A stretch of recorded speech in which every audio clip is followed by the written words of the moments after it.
The ontological vacuum chamber had been intended to create a pocket of absolute nothing in the purest philosophical sense of the term. It was to be completely devoid of not only mass and energy but space and time as well.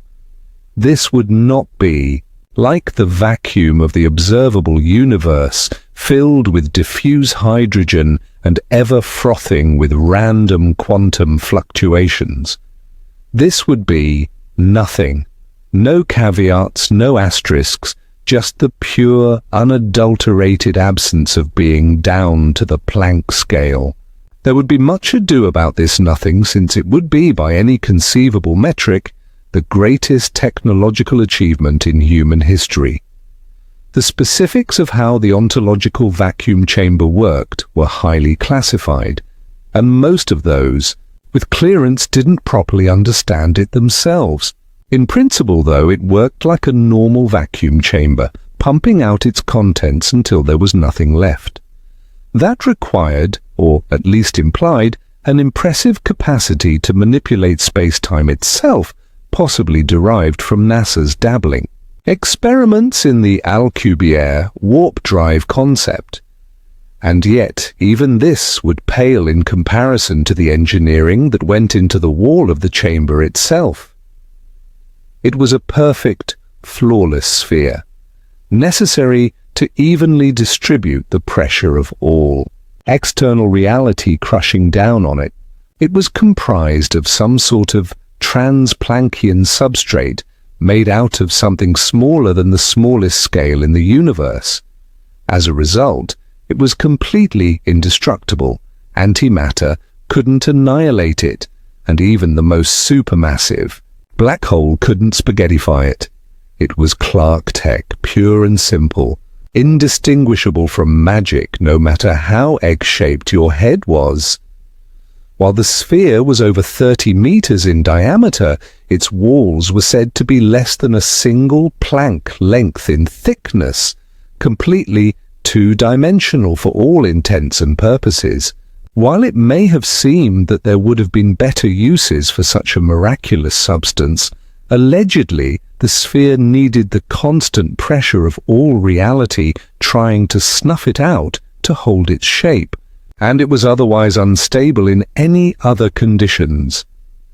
Though the sphere itself interacted more or less normally with the fundamental forces of the universe, light couldn't pass through it since there was no space-time inside for it to pass through. Thus, in theory, the ontological vacuum chamber should have appeared as a total void to any observers. Eventually the day came when all the required components were assembled and ready. The precursor of the Trans-Planckian substrate had been evenly applied to the interior of the chamber, and as the space-time within became thinner and thinner, the precursor became more and more condensed. The instant the true nothing had been achieved, the precursor material around it was catalyzed to transform into the impossible substance needed to contain it. But when the researchers peered into the oblivion they had created, they were greeted by a most unexpected sight. It was a creature, a beast several times the size of a human being. Its mottled skin was a pallid and sickly grey, pock-marked here and there by molting feathers, and at the end of a long serpentine neck sat a vaguely owl-like head. It had an owl's hooked beak, at least, and its unblinking eyes were too large to move on their own.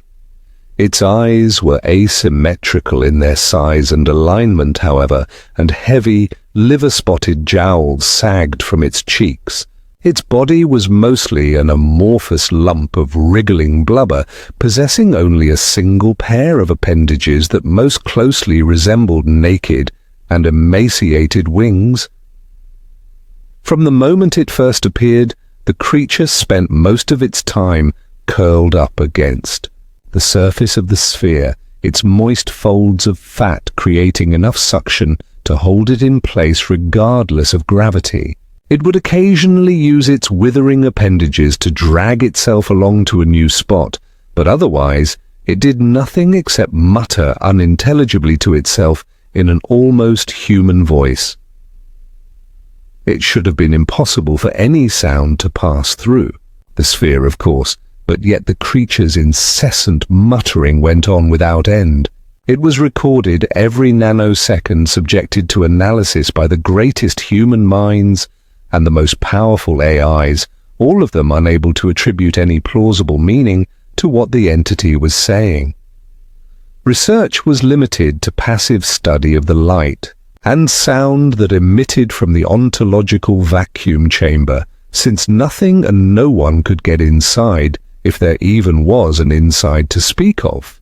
Despite the owl's vague, if deformed, resemblance to earthly life, spectral analysis failed to confirm the presence of any known elements or molecular compounds in its body.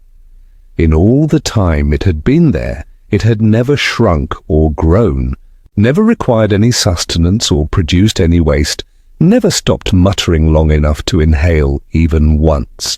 It had also never reacted or responded to external stimuli of any kind. If it was sentient, and it was far from clear if it was thought to be solipsistically unaware of the rest of the universe. The owl was certainly an anomaly, an impossible, and likely extra-dimensional being of utterly unknown origins and nature, but one that seemingly couldn't interact with the outside world at all, and thus posed no threat. With its ontological prison being both inescapable from within and impenetrable from without, there was simply nothing to be done about it. And so it was left where it was. Everything was recorded, everything was analyzed, and sometimes new experiments were conducted, but otherwise the owl was largely forgotten about. Okay, that time it said, Crayola-coloured craft dinner simmers unheeded as the scullery implodes under the matron's arduous tutelage, Security Officer Joseph Cromwell claimed, somehow managing to maintain a straight face. Shut up. No, it didn't, researcher Luna Valdez laughed, punching him playfully in the arm. The two of them stood on a concrete walkway in front of the ontological vacuum chamber in its underground bunker, the entire setup being fairly reminiscent of a public aquarium. While the Dreadfort facility didn't exactly condone its staff treating the low-risk non-humanoid containment level as a menagerie, on-site recreational opportunities were somewhat limited. As such, the occasional impromptu date among madness-inducing cosmic horrors was tolerated. The owl clung to its two-dimensional wall directly in front of them, folds of slimy pale flesh squished up against it, pulsating in time with some unknown internal bodily rhythms. Its large black eyes were filled with wandering white pinpricks of starlight as it idly gazed outwards, despite everyone being fairly confident that it couldn't see anything. "Luna, I'm telling you, this owl's coming up with some Lewis Carroll-level nonsense," Joseph insisted, before finally cracking a smile. "What do you think it is then, smarty pants?" "I think it's a Boltzmann brain of some kind, a being born from astronomically improbable vacuum fluctuations," she said contemplatively. "We try to make nothing, but there can never truly be nothing because it's too unstable. Nothing is a perfect absolute state, and something is any deviation from that state, so nothing will always deteriorate into something eventually. Nature abhors a vacuum after all." "Okay, but why wouldn't it just collapse into some hydrogen gas or some radiation or something? Why would nothing turn into that?" Joseph asked, gesturing towards the enormous owl-like monstrosity before them. "Well, for every action, there's an equal and opposite reaction. We tried to make an ontological vacuum, which necessitated something as equally improbably and complex. To balance it out, which apparently meant this thing emerging fully formed from the void like Aphrodite rising from the sea," Luna replied. Yeah, I'm not seeing the resemblance to Aphrodite, Joseph smirked. What really messes with my head is the thought that since light or sound can't exist inside the bubble, what we're seeing and hearing is just a hologram on its outer surface, and there's nothing actually inside the bubble at all. It could be that it's emitting its own form of radiation, and that when it crosses the threshold into our reality, it's transmuted into EM and acoustic waves, Luna speculated. But if that's the case, we're lucky it's limiting itself to visible light and some unintelligible muttering, otherwise it could really do some... They wept like anything to see such quantities of sand. Luna and Joseph both went dead silent, turning their full, horrified attention to the owl who, for the first time in its recorded existence, said something they could understand. "Did you hear that?" Luna whispered softly, stepping slightly, further away from the owl and slightly closer to her armed escort. The owl itself showed no change in its demeanor and had returned to muttering nonsense, its head trembling about like a chicken in a factory farm cage. "I heard it, Luna," Joseph said, swallowing nervously. Resting one hand on his sidearm, he slowly raised the other to reach for his radio. "Site control, this is Cromwell. Valdez and I both just heard the owl speak a single, comprehensible sentence. Please confirm that you heard it as well. Over." "Cromwell, this is site control. Deviation from the entity's established behavioral norms is confirmed," site control replied. "The AI flagged it, and it's showing up in the recordings too, so it wasn't just in our heads, thank God. Standard protocols have been automatically activated, sites on lockdown, and no one gets in or out of the owl house until command says so, so sit tight."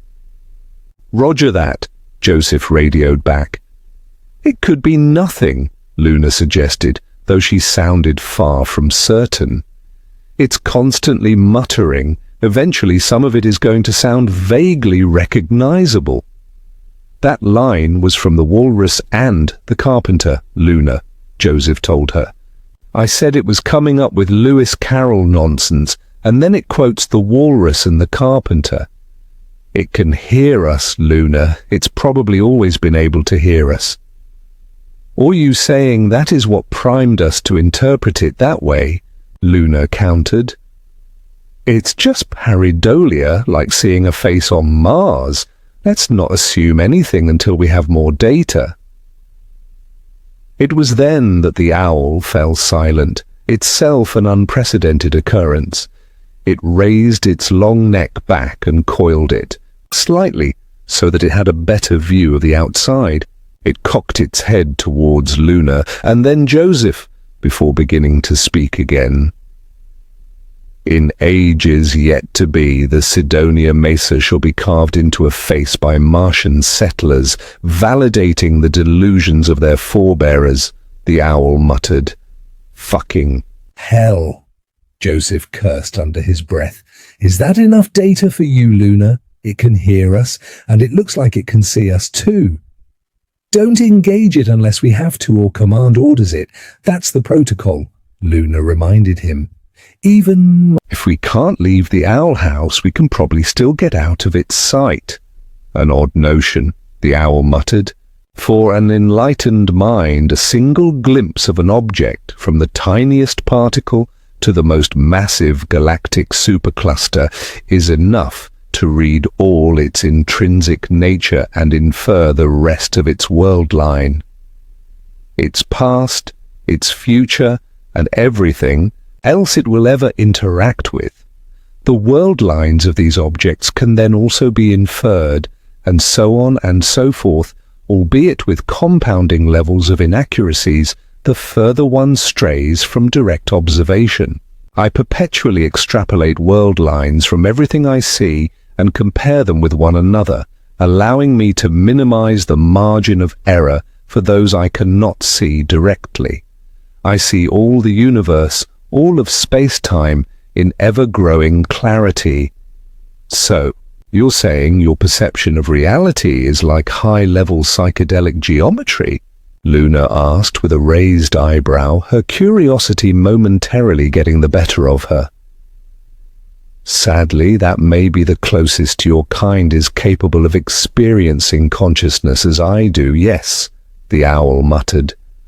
Well, that's ironic, considering. We thought you experienced nothing at all in there, Luna remarked. So the light, sound, and whatever else that makes contact with the ontological vacuum are transmuted into something you can perceive? They become me, the owl muttered, and what you see is that which I return to keep the balance.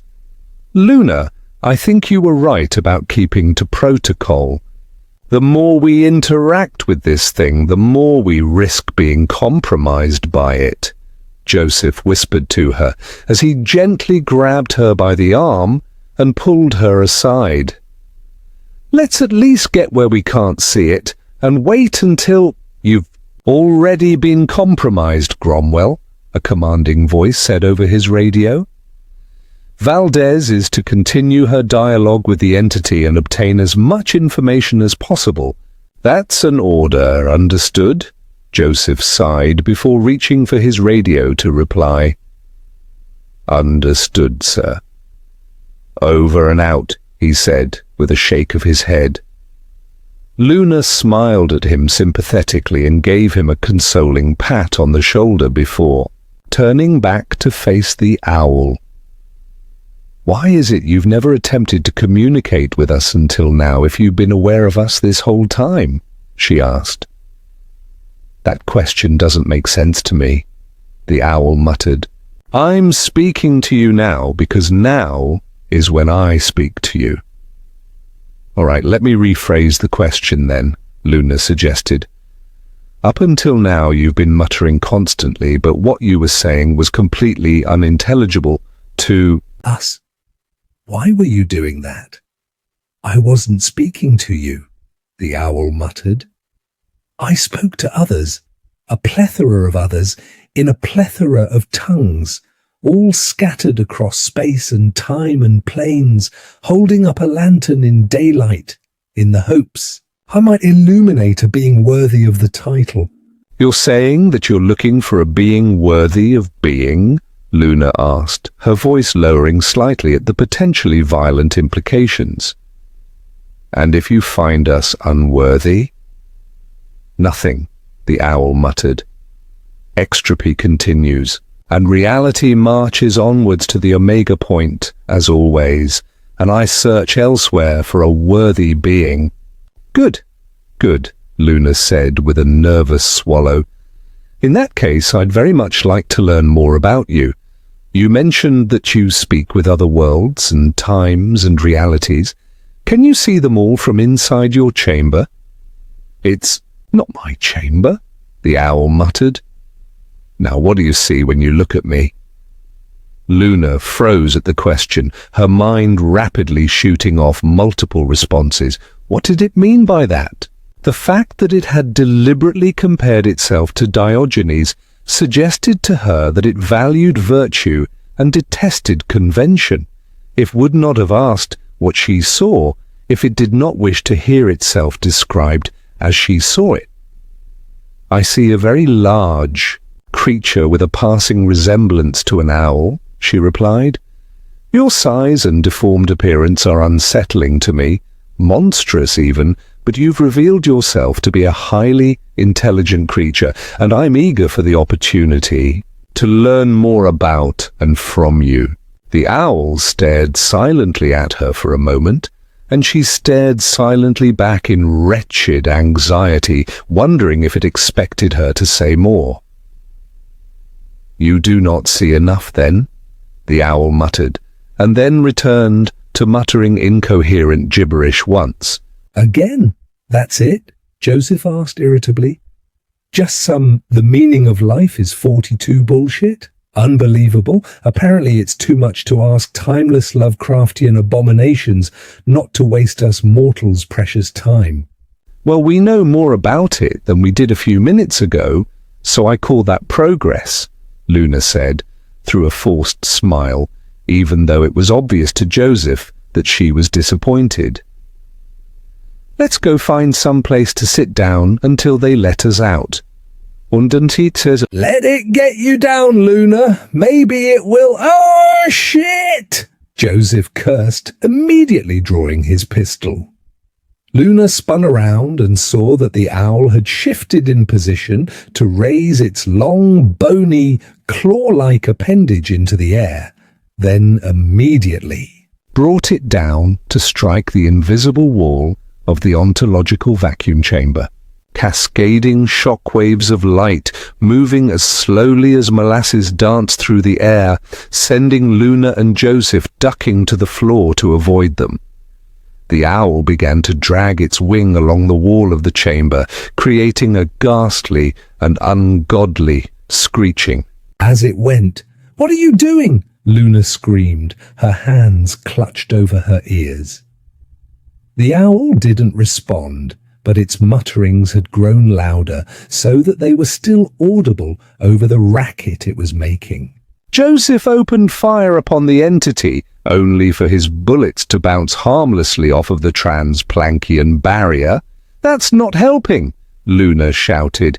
"Radio site control. Tell them there's a breach." The owl began to furiously peck at the interior of its chamber, sending concussive waves of vibrations rattling through the concrete bunker, shaking it like an earthquake. Strange, sparkling sand began falling down from the ceiling like snow, accumulating on the floor at an unnaturally quick pace. "I'm pretty sure they know," Joseph shouted back. "If that thing succeeds in creating even the tiniest imperfection—" "In that sphere?" she screamed. With a reticent growl, Joseph reached for his radio. "Site control, this is Cromwell. The owl is attempting to breach the ontological vacuum chamber. Tell me there's a contingency," he shouted. The response came in the form of 7 ontological stabilization pillars spaced evenly around the perimeter of the room, whirring to life. Crackling with static and glowing with a strange indigo aura, Luna and Joseph could both feel the reinforced weight of reality as they stood in the pillars' overlapping fields. This should have, in theory, strengthened the ontological differential between the inside and outside of the chamber, toughening the Trans-Planckian substrate and making it harder for the owl to affect anything outside of it. Perhaps it did, but the owl just struck at the chamber even harder, and the force of its perturbances was still felt in full. The pillars spun even harder, bolts of ethereal lightning flickering off them and striking the chamber, all to no avail. One by one the pillars were pushed past their limits, shorting out in a small explosion that left only a smouldering metallic husk behind. When the final pillar had died, the owl unleashed an ear-splitting screech as it struck the wall of the chamber one final time before it cracked. While a basic understanding of osmosis would have led one to believe that reality would have started rushing into the chamber, instead the nothing inside began leaking out. Pure void began to seep out through that nigh infinitesimal hairline fracture, oozing out to the ground below and pooling at its base. The walls of the chamber began to quiver and groan as its compromised structure struggled to maintain integrity, and as the void around it continued to accumulate, it slowly began to sink into it. The owl itself was placid once more, seemingly content with what it had accomplished. Luna and Joseph raced to the sealed exit, banging and pleading for it to be opened, but site control had already written them off as collateral damage. When Luna turned back to see what was happening, she was just in time to witness the last of the ontological vacuum chamber submerge into the void it had created. Once the last of it was gone, a downwards implosion punched a hole deep into the earth, if not deep into space-time itself, creating a banshee-like shrieking as the air rushed in to fill the hole left in its wake. The draft was strong enough to pull both Luna and Joseph off their feet and to the ground, but thankfully no further than that. When the whirlwind abated, the room they found themselves in was deathly quiet, the strange coating of sand absorbing sound as effectively as freshly fallen snow. Weeping and trembling, Luna slowly raised her head and saw that not even the emergency lights were working. But even in near total darkness, the void in the floor where the chamber had been was unmistakable.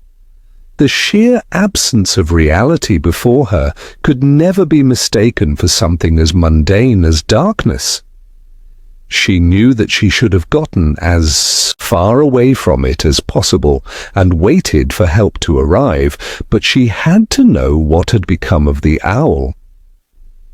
Slowly, cautiously, she crawled across the debris-strewn floor, cutting her hands and knees on shrapnel and flotsam as she inched forward, until she was at the edge of the void. Making certain her hands were still on solid ground, she timidly peeked her head over the edge of the void and peered down. At first, she saw nothing, but then spotted the starlight-filled orbs that were the owl's eyes staring back up at her from fathoms below. For the second time, the owl stopped muttering, and for a moment the two just stared at one another in dreadful silence. Gaze until you can finally see, or until the world is no more, lest I look elsewhere for a worthy being, the owl muttered.